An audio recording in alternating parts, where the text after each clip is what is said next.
नमस्कार, मी अमित काळे न्यूज डंकामध्ये आपलं मनापासून स्वागत करतो.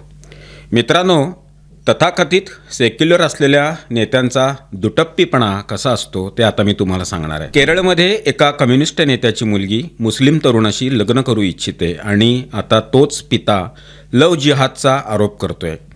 हे ऐकायला विचित्र वाटत असलं तरी घटना खरी आहे. केरळमधील कासारगोड इथं CPMच्या एरिया कमिटीचे सदस्य PV भास्करन यांची मुलगी संगीता हिनं एक व्हिडिओ प्रसिद्ध केलेला आहे. या व्हिडिओमध्ये ती सांगते की तिच्या वडिलांनी तिला घरात कैद करून ठेवलं आहे आणि तिच्यावर हिंसाचार केला जातोय, वैद्यकीय उपचारसुद्धा दिले जात नाहीत. संगीता एका अपघातानंतर लकवाग्रस्त झालेली आहे. ती रशीद नावाच्या मुस्लिम तरुणाशी लग्न करू इच्छिते आणि याच कारणावरून घरात गोंधळ माजला आहे. संगीता सांगते की घटस्फोटानंतर मिळालेले पैसे तिचे वडील आणि भाऊ यांनी हडपलेले आहेत. भास्करन यांनी तिला धमकी दिली की इथं कम्युनिझम चालत नाही, मी तुला मारून टाकीन आणि केसमधून सुटेन. संगीता हिने हैबियस कार्प्स याचिका दाखल केली, परंतु पोलिसांनी रिपोर्टमध्ये लिहिलं की ती आईवडिलांसोबत आहे. स्थानिक पोलिसांनी वडिलांच्या राजकीय प्रभावामुळं तिची तक्रार ऐकली नाही. आता भास्करन यांचा दावा असा आहे की रशीद आधीपासूनच विवाहित आहे आणि त्यानं संगीता हिला 1.5 कोटीच्या मालमत्तेसाठी फसवलेलं आहे. भास्करन हे तेच नेते आहेत ज्यांनी पूर्वी द केरळ स्टोरी या चित्रपटाला संघ परिवाराचा प्रचार असं म्हटलेलं होतं. हा चित्रपट लव जिहादवर आधारित आहे, म्हणजे केरळमध्ये गैरमुस्लिम मुलींना टार्गेट करणारं नेटवर्क्स. केरळमधील डाव्या आणि काँग्रेस पक्षांनी लव जिहादला बनावट म्हटलं, कारण त्यांना अल्पसंख्याक मतदार नाराज होऊ द्यायचं नव्हतं. पण आता स्वतःच्या मुलीचा प्रश्न आला तेव्हा भास्करन यांनाच लव जिहाद आठवलेला आहे आणि त्यांचा दुटप्पीपणा समोर आला आहे. विचार करा, जे वामपंथी नेते नेहमी लोकांना सांगतात की धर्माच्या नावावर काही नसतं, सगळा प्रचार आहे, तेच लोक जेव्हा स्वतःच्या घरचा मामला येतो तेव्हा लव जिहादचा आरडाओरडा करत असतात. हे फक्त भास्करन यांचंच प्रकरण नाही. केरळमध्ये एका ख्रिश्चन CPM कार्यकर्त्याच्या नातेवाईक मुलीचा एका मुस्लिम मुलासोबत प्रेमसंबंध होते. कोर्टानं त्या जोडप्याला एकत्र राहण्याची परवानगीसुद्धा दिलेली, पण कम्युनिस्टांच्या कार्यकर्त्यांनी त्या मुस्लिम मुलाला कोर्टासमोर मारहाण केली. हेच लोक बाहेर सांगतात की इंटरफेथ मॅरेज म्हणजे स्वातंत्र्य, पण जेव्हा स्वतःच्या कुटुंबाचा प्रश्न येतो तेव्हा खरी मानसिकता समोर येते. वामपंथी स्वतःला धर्मनिरपेक्ष म्हणजेच सेक्युलर म्हणवतात, पण घरच्या बाबतीत तेच सामान्य हिंदू किंवा ख्रिश्चन कुटुंबासारखे वागतात.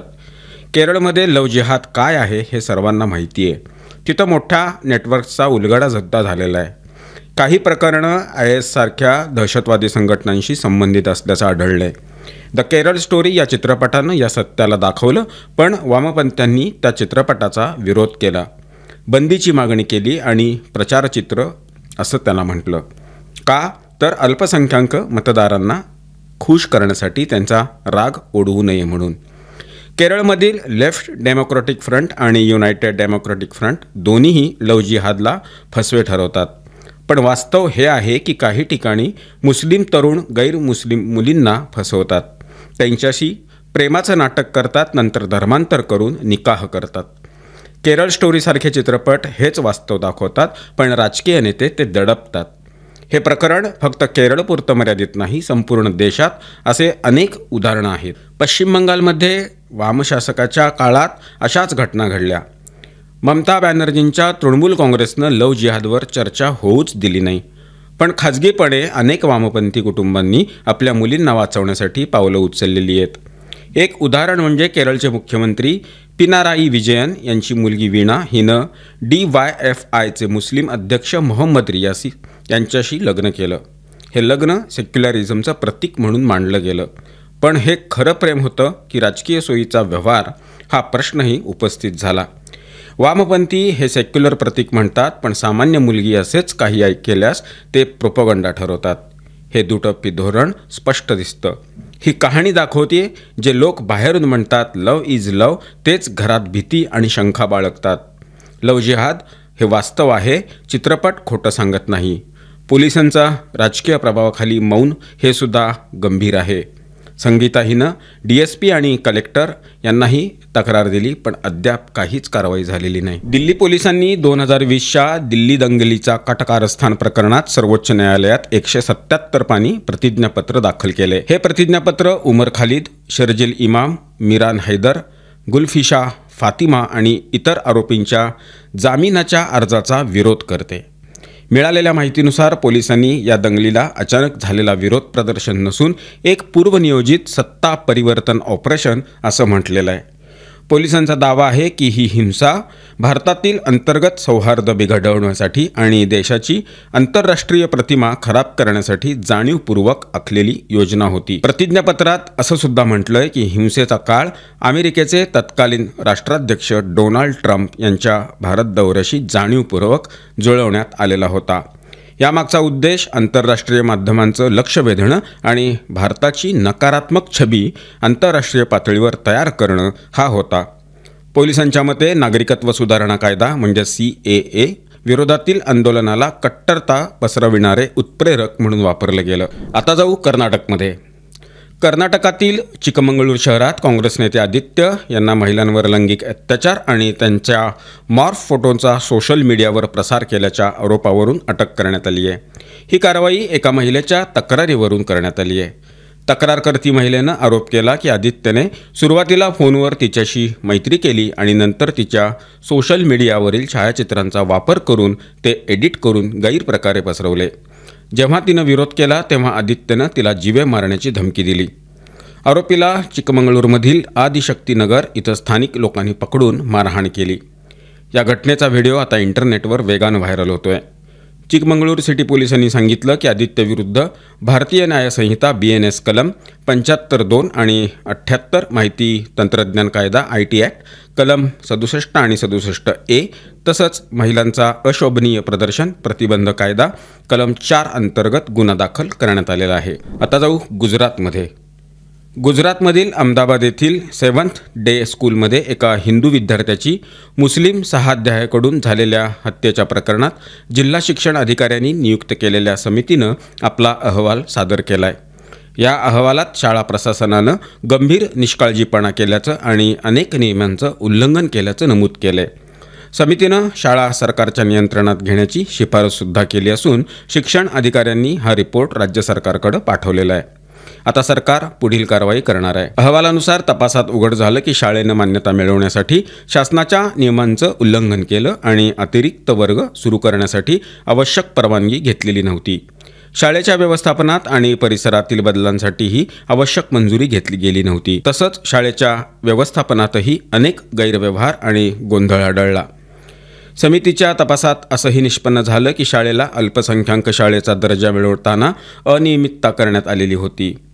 तपासात समोर आलं की शाळा ज्या जमिनीवर चालवली जाते ती जमीन अहमदाबाद महानगरपालिकेनं 2003मध्ये लीजवर दिलेली होती. मात्र शाळेनं काही वर्गांसाठी 1980च्या दशकात परवानगी घेतलेली होती. ती जागा आता अस्तित्वात नाही आणि त्या संदर्भात कोणताही पुरावा सादर केला गेला नाही. त्यामुळं समितीनं प्रथमदर्शनी ही शाळा बेकायदेशीर घोषित केली. तसंच शाळेनं नंतर काही अतिरिक्त वर्ग सुरू केले, परंतु नियमानुसार बोर्डाकडून पूर्वपरवानगी घेणं आवश्यक होतं, ती घेतली गेली नाही. अहवालानुसार शाळेचं संचालन कोणत्या ट्रस्ट किंवा संस्थेकडून केलं जातं हे सुद्धा स्पष्ट नाही आहे. सादर केलेल्या कागदपत्रांमध्ये वेगळी वेगळी नावं नमूद आहेत. या वेगळ्या वेगळ्या नावांमुळे प्रत्यक्षात शाळा कोण चालवत आहे हे स्पष्ट होत नाही. अहवालात नमूद केलं की अशोक एज्युकेशन सोसायटीनं सप्टेंबर 2020मध्ये अहमदाबाद जिल्हा शिक्षण अधिकाऱ्यांच्या कार्यालयात अल्पसंख्याक दर्जा मिळवण्यासाठी अर्ज केलेला होता. ही संस्था पुण्यात नोंदणीकृत आहे आणि महाराष्ट्र सरकारनं 14 मार्च 2013ला तिला मायनॉरिटी स्टेटस दिलेला होता, जो केवळ महाराष्ट्रासाठी वैध आहे. संस्थेनं प्राथमिक विभागासाठी आवश्यक प्रमाणपत्र सादर केलं नाही. त्यामुळं RTE कायद्यानुसार आर्थिकदृष्ट्या दुर्बल घटकातील 25% विद्यार्थ्यांना प्रवेश देण्यात आला नाही. शाळेनं लीज कराराचा सुद्धा भंग केला आहे. महानगरपालिकेनं ही जमीन India financial association of 7th day Adventist या संस्थेला शैक्षणिक उद्देशानं लीजवर दिलेली होती, पण शाळेचे प्रत्यक्ष व्यवस्थापन वेगळ्याच संस्थांकडून केलं जातंय. शाळेनं वीज नियामक समितीकडं भाडे 1,59,000 दाखवलं, परंतु प्रत्यक्षात महानगरपालिकेनं ती जमीन फक्त 10,000 रुपये भाड्यानं दिलेली होती.